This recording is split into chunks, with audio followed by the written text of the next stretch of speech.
I started to feel anxious. Or getting followed by a guy, like my mind is panicking. I actually can't concentrate on driving because I know this person is just trying to follow us. Strictly Fineless, written a book, The West End. An internet sensation. Joe Sugg. You started at 19, 20 years old. By 22, you had about 6 million subscribers. Yeah. That's fucking nuts. It was so uncertain about where that was going to go. The rise, but also the fall can happen so quick. That imposter syndrome that I already had got amplified. Anxiety, self-doubt. The whole thing just didn't feel real.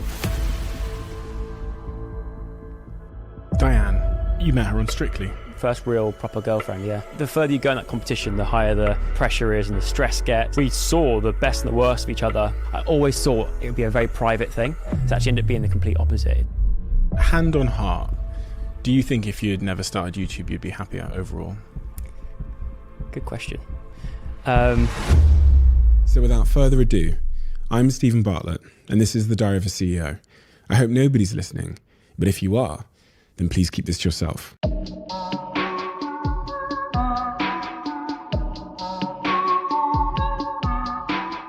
Joe. Hello. Tell me, what are the most important things that I need to know about you from your early years in order to understand you? In order to understand the man that you are today. The man I am today.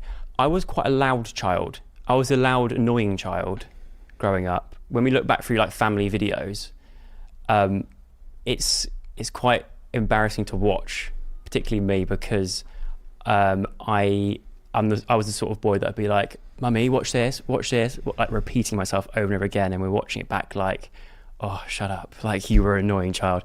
But then at some point, I flipped, and I don't know when that was, but at some point I flipped and became a very sort of timid, quite a shy child. Always very creative, even from an early age. I was a good drawer. I used to illustrate and draw a lot of pictures at school, which definitely came passed down from my parents, mum and dad, both very creative in their own sense. I went to a very, very small primary school in rural Wiltshire.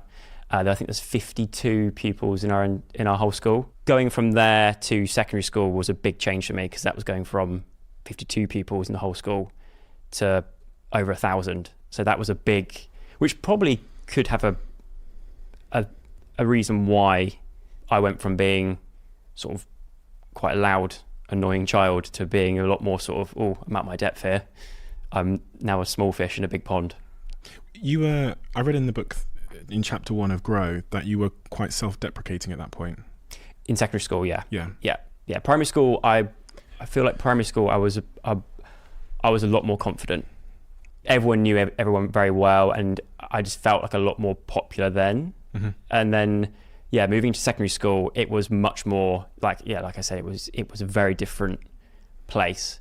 And that's when I first sort of encountered teasing and bullying and stuff. And I wasn't necessarily like bullied, but it was more like if there was ever like teasing going on or things that they were trying to sort of dig, I very quickly sort of realized if I'm already sort of poking fun at myself, they will get bored of trying to poke fun at me.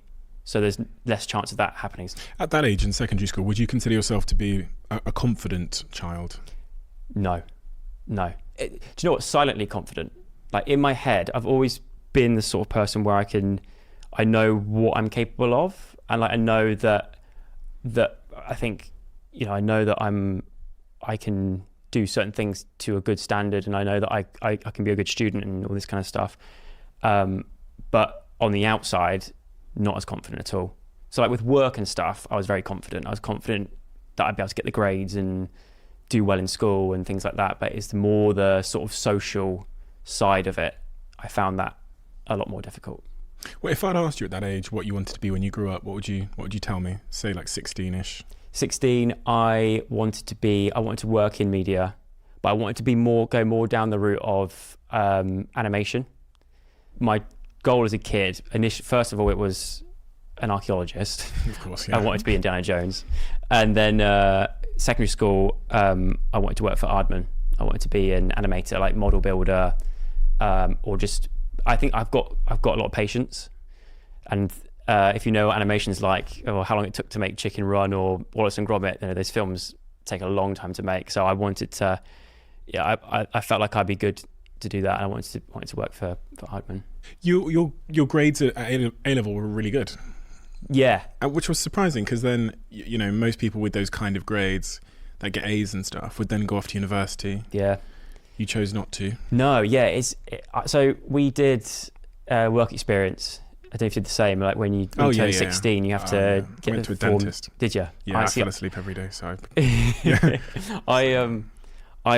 I decided to go roof thatching with my uncle. So my uncle is a roof thatcher, which is a very old traditional craft that they don't really teach anymore. It's very there's no classes you can go and take, and you can't study for it. You've got to actually go on the job and work on the job, and you learn that when the master thatcher thinks you're ready, you then go from being an apprentice to a master thatcher.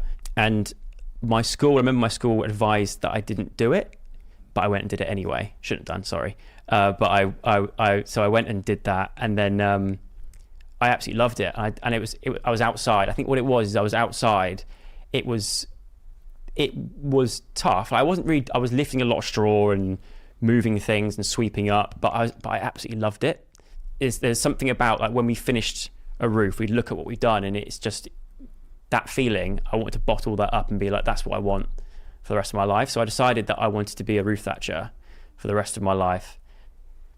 I'm the sort of I'm very bad at making my mind up on things as well. There's a lot going on. I'm very bad at making my mind up on stuff. So I was like, what if it doesn't work out later on down the line? I need to have A levels. So if this doesn't go to plan, or after a while I don't like it, I can at least then try out university and go back to trying to work for something in the media or Aardman or something. So but I didn't. I always like the idea of having safety nets underneath me. So if something doesn't go to plan, it's all right. You've always got that safety net of, and that's kind of in a way what roof thatching became, because I started doing YouTube as a hobby off the back of the thatching. I did it in my spare time, and that started to take off and become a full-time career. But then I was in a way safe going into that, because I was like, if it all doesn't pan out, because this is going back to when YouTube wasn't really a career as well. So it was so uncertain about where that was going to go. But I always felt very secure in the fact that I knew that if it didn't pan out, I try it for a year. If it doesn't work, I can go back to a job that I genuinely really, really love. So, yeah. The two ideas that almost in sort of collision there was this idea that you are very self-confident in your abilities, and that you've always needed a plan B. Yeah. I was trying to make them make sense as two kind of separate ideas, because one of them sounded a bit like self-doubt. This idea that sometimes there's a struggle to make a definitive decision, and that there's a need for a plan B. Are you someone that has self-doubt at the same time? Because I think it's possible to understand your talents but also have doubt in the future and how things will pan out. Yeah, I'm the sort of person where I think of the best case scenario. So I have those, I've got a very vivid imagination. So with everything that I go into, I always think of the best possible outcome, which then gives me that sort of self-confidence. But then I also have Mr. Self-Doubt on the other side, who finds the worst case scenario, and then they have a battle in my head of how I should think. And I think that's where the indecision comes from with a lot of stuff. I live with it. I'm glad I've kind of got it, because without I wouldn't want to always have the self-doubt there, and I also wouldn't ever always want to have the self-confidence there, because I think that would make me a completely different person, maybe a person that I don't like either. Mm-hmm. So I don't know. I have both. That's the thing with the self-doubt. If it's just a little bit too high, and I learned this actually from a guest on this podcast called Nir Ayel. He wrote a book on why we get distracted and ultimately why we procrastinate on things. And he says procrastination is the result of us trying to avoid a task or thing that we have psychological discomfort associated with. Yeah. So when you're you've got the essay to do, you'll end up doing the washing up because that's the task you're competent in. Whereas with the essay, you know, there's loads of research to do. You don't feel comfortable starting yet. There's something missing. So there's mental, psychological discomfort. So you just go do the dishes. And I think self-doubt is one of the things that leads us to have that psychological discomfort where we just kind of delay it and wait for that perfect time or go do the dishes. I have that all the time. And I always say it's because I'm creative. It's like I get scared. I don't know if scared's the right word, but I put it off. Like if I know I've got something I want to do that is creative and requires a lot of sort of sitting around thinking beforehand and then putting pen to paper or anything that's going to involve the creative process, I delay it. And I think it's a thing of like, what if I start doing it and instantly I don't like it? And I'm like, this is not how I imagined. Because you sort of, in your mind, you have this version of it's all just going to come flowing out of the pen, or you're going to start filming something and it's all just going to go perfect to plan. And it doesn't. It very, very often does it all just completely flow. And I think that kind of puts a block in. I'm always like, if I'm going to do it, I need to make sure everything's prepared beforehand. That is very interesting. A lot of the time as well, we say to ourselves that the reason I'm not starting it, or the reason I have that procrastination, is because I'm a perfectionist. I really want, everyone loves that because it's a nice way of framing yourself as having really, really, really high standards and being, honestly, it's kind of like saying the reason I've not started it yet, or the reason I struggle is because I'm amazing. Yeah. It's almost like saying that when really a lot of the time it's probably self-doubt and that psychological discomfort associated with you don't feel fully competent or like you could fully nail it, and you're trying to avoid the mess, which we all encounter as we do anything. Yeah, I think it's kind of like that. I think it's from that part of my brain that's like seeing the best possible outcome. So like, let's say for example, I'm doing a painting. In my head, I'll have that thing of like almost going ahead because of my imagination. I see it finished and I'm like, it's going to be amazing. It's going to, I'm going to post it online and people are going to love it and things like that. But then I start and it doesn't quite go. I'm like, oh, actually this is, in my mind, I've gone through this process of like doing it over and over again and getting it to how I want it to go. And then I start doing it and it's not going how I imagined it. And that sort of scares me a bit. And that's why I think I put things off more from that kind of side. Unfinished paintings? Yeah. A lot of them. Too many of them. What have you learned about, is there anything that you've learned or anything that's helped you get past that initial hesitancy of procrastination? Or because reading through your story and even speaking to you today, even before we started recording, I was like, God, this guy's got so many ideas. I was going to say, for that is something that I've struggled with, 'cause especially nowadays where like going into things like business, like starting businesses and stuff, I feel like from what I've seen, very rarely do you see people that are doing so many different things. And it is that thing of like, I'm a plate spinner. Like I love spinning plates of different things and trying to keep up with these spinning plates. And I take time to sort of sit back and look at these things and think, when are you going to sit on one thing and actually just do that thing and devote because you see like, you look throughout history of like artists and people who have devoted their whole life to sculpting. Do you know what I mean?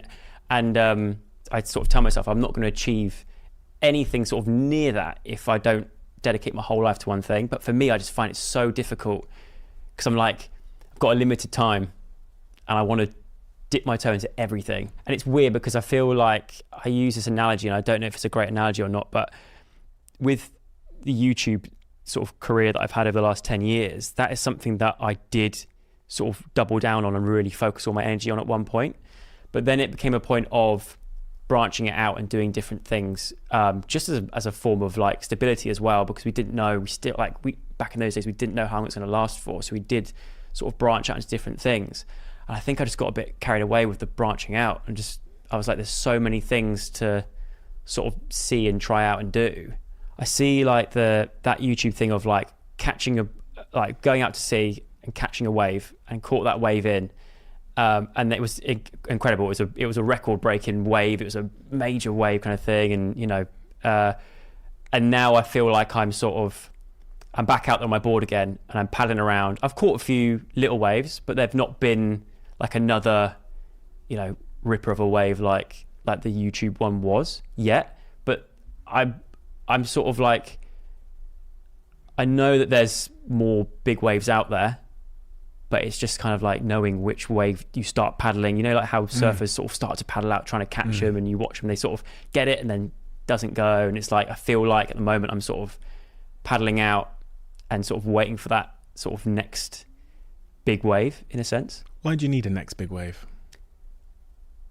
Good point. I should just stay on the beach. I think that's actually what I have a therapist I speak to, and I use that analogy with her, and she said, it's the exact same thing. Why do you need to catch the next big wave? Why not stay on the beach?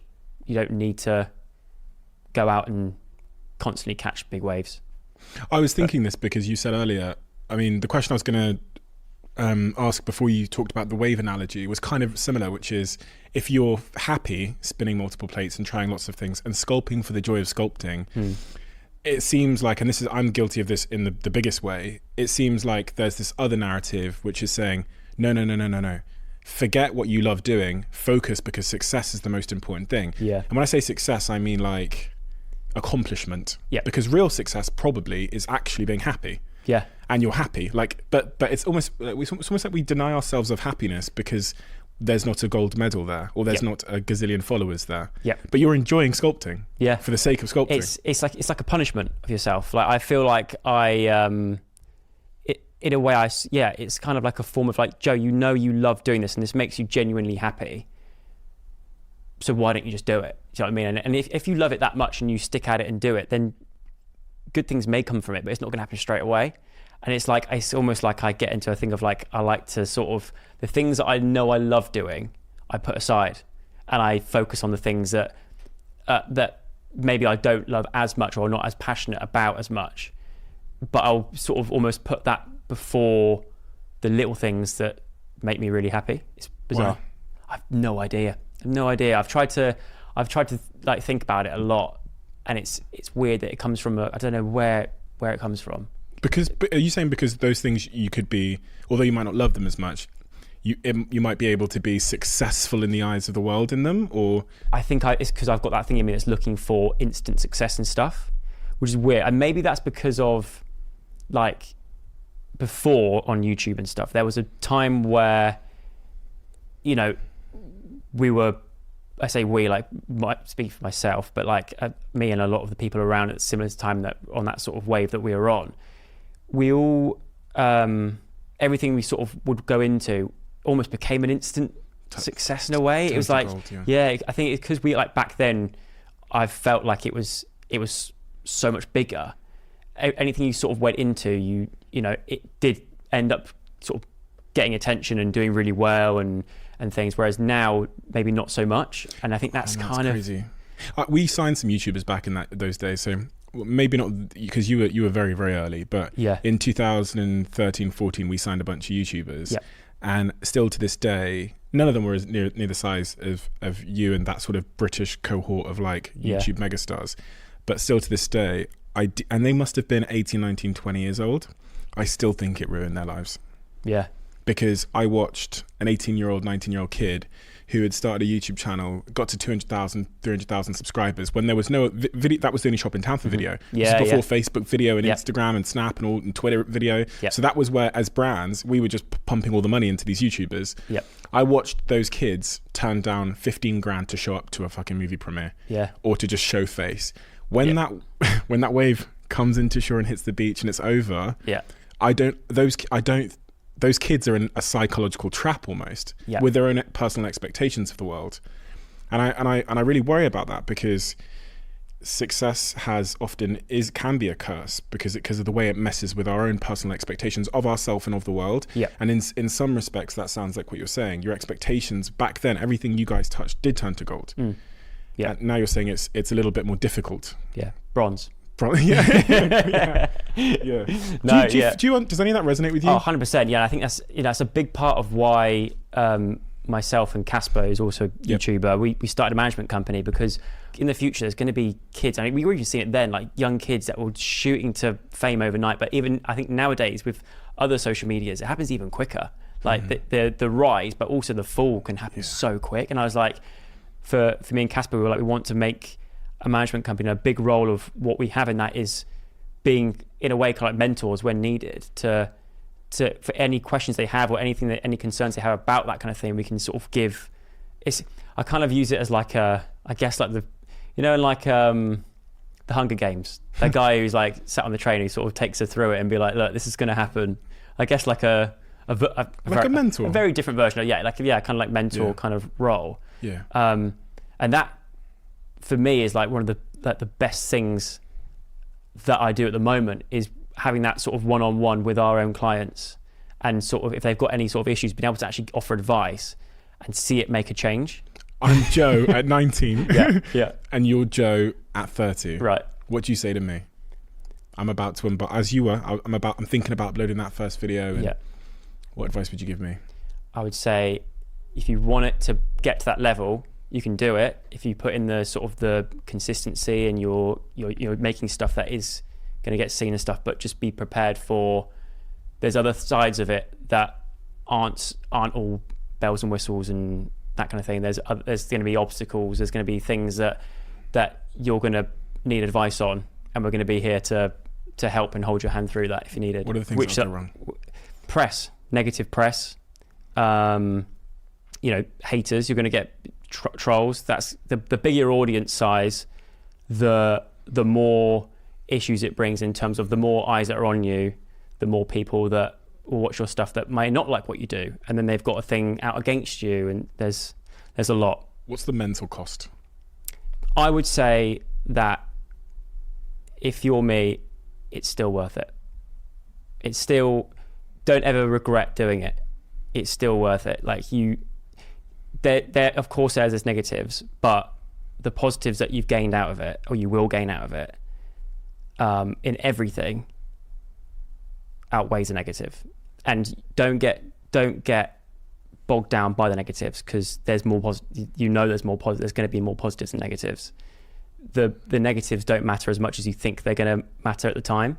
At the time when you experience these negatives and these things that don't go your way, or that's going to happen, but don't dwell on it. Don't let it consume you, because there's positives beyond that, and you'll look back and you won't regret it. What is the worst thing that's going to happen to me? The worst thing that's going to happen to you over the next 10 years. So I'm 19 years old.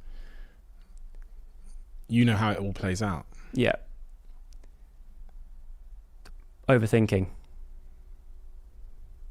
and worrying about what other people, how they perceive you. What cost is that going to have? A few sleepless nights, a lot of anxiety, self-doubt. I'm guessing at 19 years old, Joe didn't know what anxiety was. No. What is it? It's a feeling of claustrophobia, feeling a bit trapped. Do you remember days through that period? I mean, you talked a little bit in the book about, I think 2015 or so, a couple of years in. I mean, so you said earlier you started at 19, 20 years old. By 22, am I correct to say that you had about 6 million subscribers? Possibly, yeah. That's fucking nuts. It happened really quick. I was very fortunate that my sister Zoe, sort of, and Alfie, actually, her partner, they really encouraged me to do it. Before YouTube, we used to buy blank cassette tapes and make our own radio shows, or I guess like podcasts back in the day. Like as like kids, we were always taking our parents' camcorder and recording shows.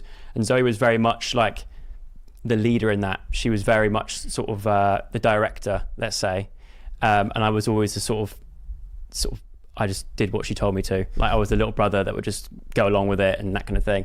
And so when YouTube came around, she started to get a bit of success from it, and she was like, you should give this a go, because it's the kind of stuff that we were doing as kids or have done. We kind of like, it's not that far off from what we used to do, but there's an audience that can watch you from around the world, so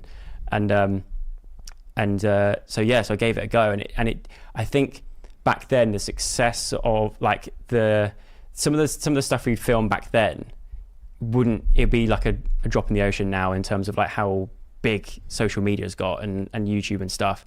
Our stuff wouldn't be watched nowadays. It was like we were very much kind of hit it at the right time, and so I started, and it just sort of snowballed, and it snowballed really quickly. I remember there was a time where I was still thatching on a roof 5 days of the week, and then I had an email come through asking if I'd fly out to Los Angeles to interview Simon Cowell. And yeah, I flew out there, and it was all first time ever experiencing a business class flight. I still had like straw in my shoes from like being on the roof, and like hadn't showered, like kind of like just grotty Thatcher, getting on this plane, like a chauffeur driven car pulled up to a house and took me off to the Heathrow airport. And I went through there's like a little secret bit where they put these barriers down. You have your own like private security kind of thing, and you go through, and I was like, it just blew my mind. And I hadn't even got to Los Angeles yet. First time ever flying on my own, like solo. And that whole experience was just like, the whole thing just didn't feel real. Just did not feel real. It just felt like I was sort of like living like a double life in a way of like, like yesterday I was on a roof thatching, and now I'm sat in Simon Cowell's fancy house, sort of talking to him about Skype. Those experiences, especially when they're really quick, and they go from 0 to 100, people, when I sit here with them, often talk to me about imposter syndrome. Yeah. Because you, as you said, you're kind of living a double life. You're Yeah. like, what the fuck am I doing? I'm Yeah. a straw in my shoe and Simon Cowell. And Definitely, yeah. Imposter syndrome, there's definitely a lot of that going on. and that must result in overthinking and doubt and Yeah. all those things we talked about. And that's another thing actually that I would say to younger Joe is that you're going to get this thing called imposter syndrome. You'll learn about it later, but yeah, it'll be there. And I've had that even now to this day. Like even sort of like even now with this podcast, like I listen to this podcast all the time, and even on the way here, I was a bit nervous because I was like, you get like these incredible CEOs on and these people that are so good at talking, and I struggle to get a sentence together most of the time. And I'm like, I feel like there's people on there that have done such amazing things, and I'm like, even for me, it still gives me that little bit of imposter syndrome of like, there should be other people. There's a lot more people that should be sat in this chair rather than me. What's the risk of that? Because I imagine a lot of people. For me, the risk is you end up like avoiding like opportunities in life and stuff. Because I'm sure there must have been people that we've asked to come on this podcast before that through imposter syndrome said no. Like they because we do get a lot of people come here and they'll say a similar thing. We've had. I can think of a few people who literally came here and was like, I don't know why you've asked me to be here. Ooh. And that must impact performance. It must make the whole thing unpleasant. I mean, at least the lead up anyway. Yeah. Until I'm such a, It does, yeah. I think like a good example for me is doing Strictly, or even actually probably even more so is Waitress in the West End. So Yeah. I did a stint on the West End in Waitress, and this was coming off the back of doing Strictly. So my confidence actually it completely changed me in a sense that it gave me such a big boost of confidence, which I hadn't had for a long time. And so riding on that confidence, I agreed to do a audition for Ogie in Waitress in the West End. And I remember I kept asking sort of my team, being like, have they asked me because of like Strictly, or will they be honest, and like if I'm not good enough, will they just tell? I don't want them to sort of put me in it if I'm actually not good, because I'm not to standard that they'd take someone on. Do you know what I mean? If it's not me. And they were sort of like, I think you'll just go along, you'll do this kind of stuff.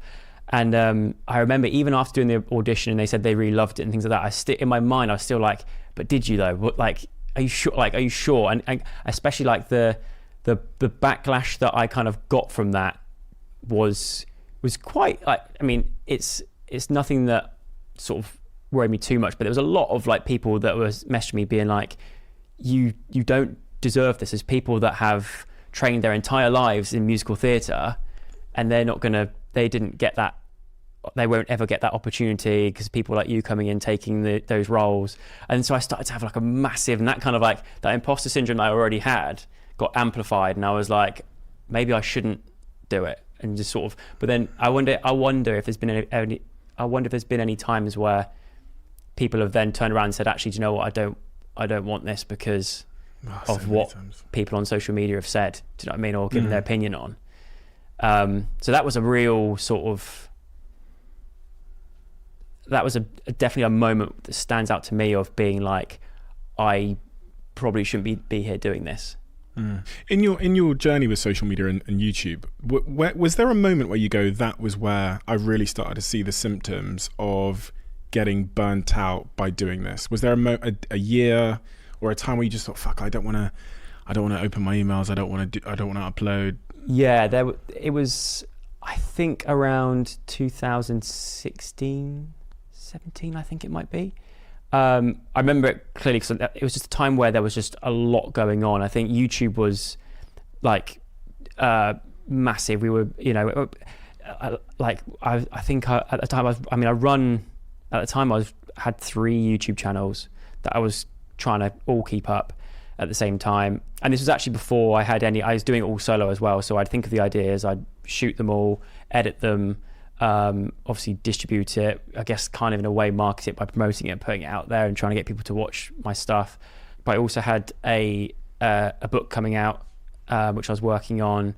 Me and Casper did a feature with BBC Studios, like a sort of like a straight to DVD kind of like film of us sort of traveling around in a camper van. So there's a lot of things going on and obviously lots of other different things in the background. And it got to a point where I was like, my life as a roof thatcher before all this there was no feeling like this, how I'm feeling now. It was just, I had such a solid structure, like up at this time, go to work until this time, go back, unload the straw, load up the van again, go and see my nan, give her the paper, go home, go to the gym, and then that was it. Was that a happier life? There's been a lot of times throughout my life where I've looked back and thought that was like, I think it is because that structure, it does make you feel like it's, I was living a more, yeah. Hand on heart, do you think if you had never started YouTube, you'd be happier overall over the last 10 years? Hand on heart. I think I'm more happy the route I've gone down as well. I think, because the thing is, I can never sort of, as much as, I've had my struggles online and stuff, actually the online has also been such a big help for me, and especially like in terms of like YouTube and the way that I've worked with them and personally and like had support from them has been incredible. So I'm very fortunate as a creator on YouTube that YouTube has actually given me a lot of support, and I've had a good team around me that have given me the support and the friendships and the family that I've had around me. Although I went through a time where I did struggle a lot and I had that burnout and I had that sort of anxiety and worry and self-doubt and stuff, I've had a really good set of people around me that have helped me sort of get past that. Even with the roof thatching, I look back on it now because I'm so far down a different path. But if I went back to thatching, I'm sure there were times where I'd be up on the roof when it's like sideways rain, wind, freezing cold, thinking like, what am I doing up here? So I think it's all sort of comparative to where you are at certain points in your life. Did your love for YouTube shift though? Because obviously you start posting less frequently on your main channel. Yeah. To the point where it's funny because as someone that's kind of observed the whole YouTube journey over the years, there seems to have been this point which you've literally spoken about where multiple YouTubers appear to have kind of vanished a little bit. Yeah. And then they end up posting a video saying, like almost giving their reason why, saying they're going to come back. Post another one a year later saying they're going to come back and they never come back. What is going on? I think, I can't speak for everyone, but for myself personally, I think it's partly because my audience have all grown up, or the audience that I had back then, they've all got older. They're all in their sort of, I presume a lot of the ones that started watching me when they were 14, 15. They're all now in their 20s. They've got their own stuff going on, and the stuff that I knew how to make back then is not what they want to consume now as content. It's what I sort of gauge from it. I have a guess as well, which is I think very much in line with what you're saying. I think that the algorithm might have changed a little bit. Yeah. And I think a few things happen when that happens. So I think as a creator you get psychologically demotivated. Yeah. When you're doing the same work and you're getting a vote from your audience to say, which sounds like we don't like it anymore. Yeah. And then it seemed like that happened all at the same time with that initial sort of YouTube cohort. And so a lot of them because they saw declining numbers in whatever they were making, decided to try other formats and other things and go into other places. I remember back in the day, like YouTube seemed to be much shorter form videos. Mm-hmm. Yep. And now you have a lot of long form stuff, a lot of 55-minute, hour Joe Rogan, 3-hour videos on there. Yes, there's always like rumors that go around being like, oh, this, have you heard the latest? This is what now, this is what the algorithm wants and stuff. And I agree with that to a degree, but I also think you've got the people that take it to the extreme sometimes and like, the reason why I'm not doing this is because of this. And I never want to solely blame it. I think that's why I don't always blame it on an algorithm. This might go back to me being the sort of self-doubting kind of imposter syndrome type vibe again, of thinking like it's not just because of this mechanical thing that goes on in the background, it's also because I need to switch things up and change my who I am online or what I'm doing online. I need to shift what I'm doing with the times, and I think that's harder than I thought when I was sort of like, I'm going to change my stuff now, and I think it's more difficult than I thought. Was there a point where you saw numbers decline and you thought, where you start to think, wait a minute, this is not how it used to be? Yeah. When was that? It was right before I said yes to doing Strictly. I thought, it'll be fine, I'll get used to it and try with different content and things, and I started to post different stuff and it just wasn't performing as well as it used to. And I'd always kind of like prepared myself for it. Like my dad actually gave me a good piece of advice, looking back on it, of being like, this, what you're doing now is great, but in the future, it's only gonna get more and more people trying to do what you do. And there's gonna be people, there's always people out there that have new talents and stuff, and it's gonna change over time. And there's gonna be people that come into this that have got, not saying that, there's gonna be people that come into it that have got super talent and stuff that just completely dominate and things. And so unless you've really got something about you, you're gonna struggle to keep up because it's just gonna get bigger and bigger. And I kind of like, I look back now, I'm like, actually, a lot of what he said makes sense. There is, it's that's the sort of way it's gone. How do you define yourself now? Who are you now? Like from a self-definition point. Not that that's something I like to do to myself. I don't like to self-define. But if someone asks you to write a bio, what do you say?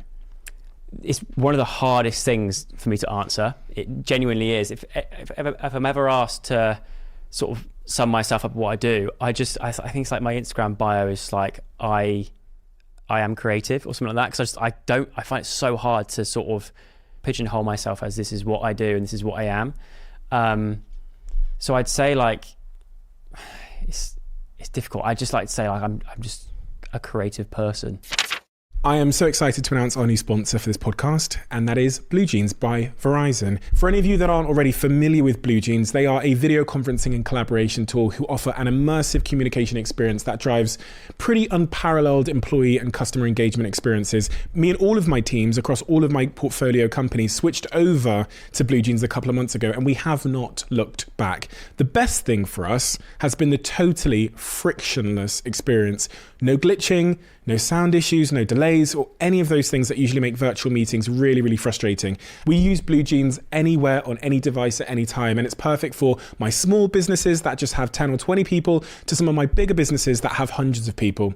I'm a big fan, as you can probably tell, so I've been quite excited for some time to announce this partnership. And in the coming weeks, I'll explain the features and really why it's perfect for you if you haven't considered using or switching over to Blue Jeans yet. But if you can't wait, head over to bluejeans.com to learn more. Honestly, it's been one of the real sort of game changers in my business. You wrote a book, Grow, Yes. about being outside and in nature.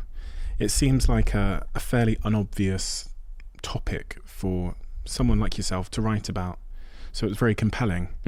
Why did you decide to write about this, about the importance of going outside? During the lockdown, we were all sort of looking for things to keep us busy, and I, like we've mentioned before, I love hobbies. I'm always looking for things to do, and I had like a balcony that ran off from my living area, and I got into gardening in that small little balcony of the things that I could do at the time and the things I had lying around. I got really into it, and I was like sort of like caring for a plant and just trying to make a plant grow, or putting time and effort into something else. and sort of not being in the sort of the whirlwind that's going on online on our phones and stuff at that time, disconnecting myself from that and sort of reconnecting myself with something as simple as nature made me feel so good. It took away all kind of like anxieties. I just felt very calm and very like, it took me back to my childhood in a sense of like how I grew up. I was very lucky to grow up in a little cottage type place. So getting all that thoughts, it's part memoir. Like I talk a lot about like growing up in the countryside and sort of things actually living in London and all that kind of stuff, but also a part practical guide of hopefully giving some tips for other people in terms of like how they can find their own balance that suits them in terms of the real world and social media world. It's quite a personal pivot, isn't it, going from being a YouTuber who's uploading across 3 YouTube channels and is glued to a screen to standing here holding these pots. Yeah, it is. Yeah, it is very different. I think, but that's kind of like how I've been. I like to separate out those two things, and what I've realized is separating those two things out is really beneficial for me. But it's in no way sort of saying that social media is bad and this kind of thing. You shouldn't be on social media, because like it's a tool that we all use and we kind of like need to use. Like in terms of like we've got a personal computer in our hands, it's kind of like an extension of our arm.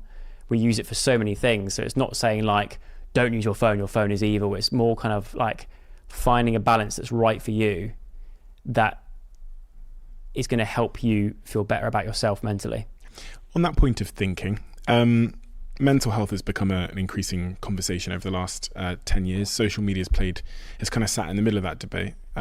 Being someone that started a big social media business, I talk about this a lot. And obviously, you know, people, when we talk about social media and mental health, they'll say, well, you made all your money from it. So, and my rebuttal is always the same, which is, you know, if I've spent 10 years within it and I knew there was something wrong and I didn't tell you, that'd make me even more of an asshole, right? Yeah. Just because it had made me money. So having been very deep in social media over the last 10 years, I think we're probably more qualified than most to talk about the impacts it has on us, the mind, for better and for worse. When you were going through your hard times with social media, when you were having those real anxious moments where you've written a few things about how there was about a 2-year period with when you'd really got going, where you just had this overwhelming sensation that felt like it was impossible to escape.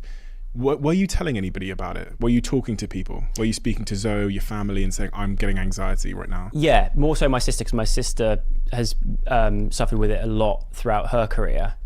So I found it, I was very lucky that I could speak to her about it, and obviously got a therapist as well that was recommended to me through my sister. Do you remember that first time you spoke to her about it?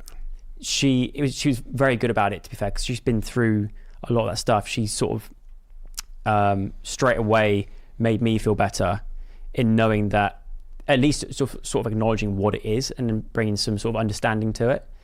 But it definitely helped having someone so close to me like my sister being able to sort of help with that. And you spoke to a therapist about this? Yes. Going to see a therapist has a lot of stigma surrounding it. So especially men are often very reluctant to do that, because I think, especially once upon a time, going and seeing a therapist meant that I was crazy. Oh, yeah. So your journey to actually getting into therapy, can you talk to me about that process and what pushed you ultimately to take that step? I think for me, it was, I never saw it as a sort of, I don't know whether it's because of my sister, once again, like through everything sort of in a way sort of paving the way through that, of like being like, she was seeing a therapist. So I already felt like, well, if my big sister can do it, then I can. Do you know what I mean? If she can do it, I could do it. So I was quite lucky in a sense that it was actually a very easy process for me. What has therapy done for you practically? Is there anything you go, it really helped me with that particular challenge that I had? It's made me realize that I've got a thing about people pleasing. I'm a people pleaser. So I often feel like I can't be my unapologetic self in a situation without risking causing offense to someone. I'm like terrified of upsetting someone or saying the wrong thing. I'm learning through therapy that how to sort of manage that and to acknowledge it first and foremost, and then to sort of, and we're working on that at the moment of trying to sort of work on like why I have this thing of being worried so much about what other people think about what I do. It's a tough business to be in if you have that as a kind of predisposition. Has your therapist been able to offer you any advice about overthinking at all? Yes. More so in like the sort of anxiety side of things. There was I think 2 or 3 points that she suggested, and it's like decatastrophizing the catastrophe, using time to separate.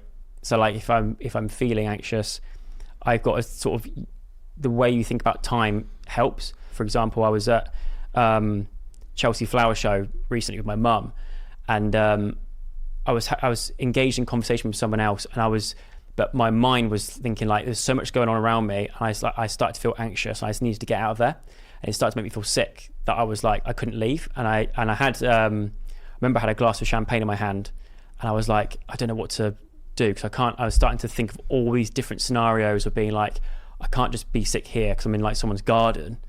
I can't just like I can't just run away and leave mid-conversation because I'm so worried about going to them. Sorry, I can't listen to what you're saying right now because my mind is panicking. I need to go. I was so worried about how they would think of me. So it's like all that going on. But what I've learned is that if you take that and think this conversation is max going to last 5 minutes, that helps. And it's like, know that after those 5 minutes, you can walk over there and you can be on your own and you can do this kind of stuff, and it's going to help. So it's like kind of like if you're going into something that you think, oh, this is going to be a 5-hour thing or like a 2-hour exam, you break it down into like chunks. So it's like I've got, okay, this 2-hour exam is 4 30-minute chunks.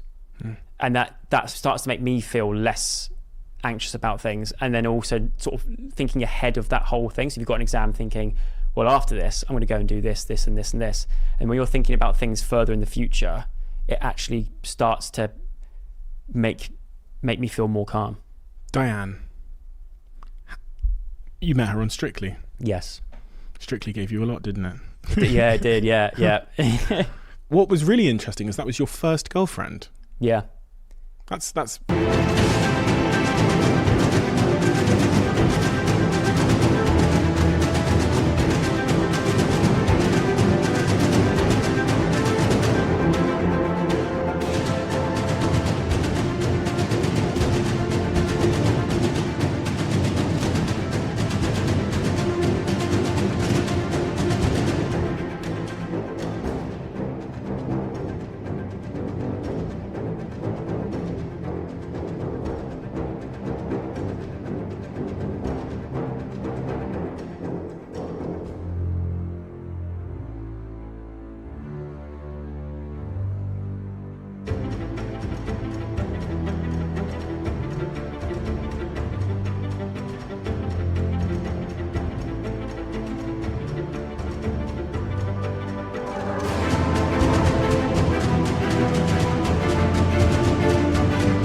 first real girlfriend. First real proper girlfriend, yeah. At what age?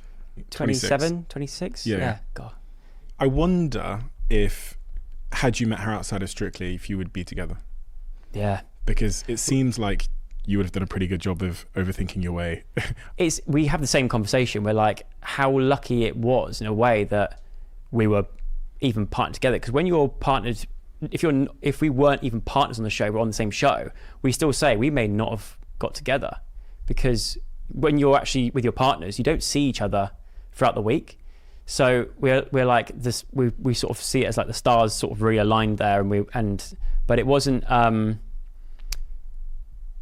It was an odd sort of situation, I guess. It's not how I thought it would happen. I used to be quite like nervous about sort of getting a girlfriend publicly, because I would always think because at the time I had this sort of large young female demographic that were really into sort of what I did and things like that. And I was kind of like, I've seen through like friends that have got girlfriends, and when they introduce their girlfriends to their audience, it's a bit kind of like I always thought it would be a very private thing. And in my head, the whole time I was like, it'll be very private. And it's actually ended up being the complete opposite. It's like you can now watch the moment we met, which is kind of unusual. It seems, from just speaking to you today and getting to know you a bit, it does seem like that was the perfect way for you to get past, because you were forced together. Yeah. And it's, you know what I mean, in the context of the show, you were forced to spend time with each other. You weren't there to fall in love, but they put you together to do this very quite intimate thing, very deep journey over many, many months. Yeah. And it feels like, from just understanding you a little bit, that was probably the best way for you to get past a lot of that, sort of talking yourself out of it. 100%. And you know what, you see I feel like in that environment anyway, especially for me, is like I feel like we saw the best and the worst in each other over that sort of 16-week period. There have been times where we go into training and like things weren't going to plan. We thought we're going home, and we, you know, stress. The further you go in that competition, the higher the pressure is and the stress gets and things like that. So we saw the best and the worst of each other within those 16 weeks. And afterwards I was kind of like, when we even sort of like had time to really kind of sort of address things like post and be like, I actually kind of want to spend more time with you, because I felt like I've seen the best and the worst, and I can, you know, I'm happy with that. And it's vice versa, and so yeah, that's how it sort of happened. So the show ends. Yeah, you get to the final, you do very well, and then you did the tour. Yes, which a lot of people do, and they love that process as well. When did you decide that your dance partner was not just a dance partner and was a girlfriend? It was before the tour. Before the tour. It was before the So tour. after Strictly, but before the tour. Yeah, it was after the show finished. And like a few days after, we had time to sort of like, we obviously missed each other because we didn't see each other. So after we were like, sort of like, I do miss spending time with you and things like that. And so obviously we had a conversation, sort of decided to see each other more often and things like that. And we actually then went away to a place in the New Forest. Wait a minute, that was very quick. You had a conversation on WhatsApp or in person? No, like in person. Okay, so you met up a few times in person. Yeah. You didn't go straight to the forest. And then we went to the New Forest, like a little trip. Right. And I remember we were getting like followed, because there's a lot of like there was a lot of like attention on us at the time, I think. And so yeah, we were getting followed by a guy. Like I'm very like sort of aware of like what's going on around me and stuff. I think it's just from the career that I've had over the last 10 years. I don't know, but I was like, that guy who's parked, I could see from my flat, I was like, that guy who's parked there, he's a paparazzi. Yeah. And this is going to sound really wanky, but I was lent an Aston Martin that morning. So I went down and I was like, this is the best. I should do things like this more often. I get lent cars like this. And I was like, and so I went down and parked it, and he must have seen me parked, so he knew what car to follow. And later on that day, I was driving along and I looked in the rearview mirror and I was like, I think we're being followed. And then and I recognized the license plate was something to do with the car. And it put me on so much edge. I was like driving along thinking like, I actually can't concentrate on driving because I know this person is just trying to follow us. So I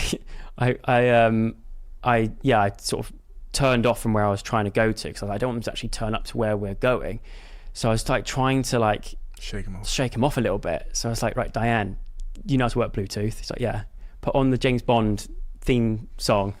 And we had that moment of just like trying to sort of avoid this guy who was following us, and we did manage to do it, obviously very safely. Did the pictures come out in the paper? No, nothing, luckily, because we were on the move.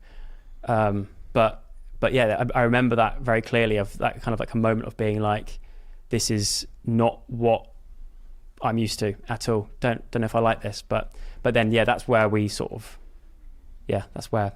You're a couple of years into the relationship now. Yeah. You live together, right? Yes. Yeah. How's it going? Yeah, it's going good. Yeah, going really well. It's really nice because we are both very, like, she's also one of the professional dancers, so she's still very much involved in the show, and when the show's not on, she's involved in the tours and things like that. So a lot of our time is separate. And we had one year, obviously 2019 was a year where we were like together,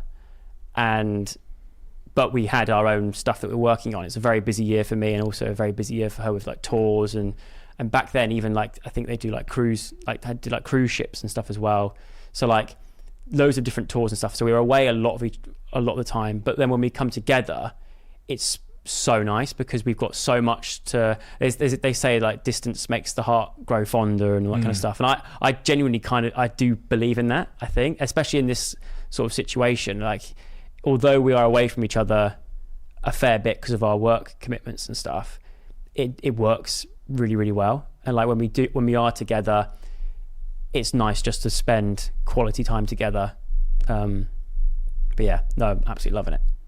We have a closing tradition on this podcast where the previous guest asks a question for the next guest, not knowing who they're asking it for.